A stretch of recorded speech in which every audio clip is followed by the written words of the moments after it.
કાંકરેજના કસરાથી ગુઠાવાડા રોડની માંગ ગ્રામ પંચાયતની રાહ. કાંકરેજ તાલુકાના કસરા ગ્રામ પંચાયત દ્વારા કસરાથી ગુંઠાવાડા સુધીનો રોડ બનાવવાની માંગ ઉઠી. વારંવાર રજૂઆત કરવા છતાં રોડ ન બનતા ગ્રામજનોમાં ભારે રોષ જોવા મળ્યો. કસરામાં પ્રાથમિક શાળા હોવાથી ગુઠાવાડાના બાળકો અભ્યાસ માટે દરરોજ કસરા આવ જા કરે છે. ગુઠાવાડાથી કસરા સુધીના રસ્તો કાચો ને નેડિયાવાળો હોવાથી બાળકોને ભારે હાલાકી પડે છે. ખાસ કરી ચોમાસામાં વરસાદના કારણે રસ્તા પર પાણી ભરાઈ જતા અભ્યાસ માટે જવું મુશ્કેલ બને છે. કસરાથી ગુઠાવાડાનું અંતર માત્ર 3.5 કિલોમીટરનું હોવા છતાં વર્ષોથી રોડ મંજૂર થયો નથી.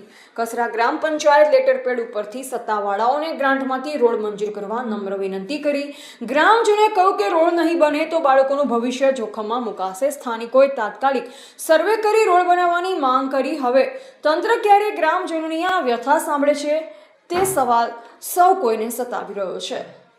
Reporter Bhikhabhai Sipai, MD news, Palanpur, Banaskantha.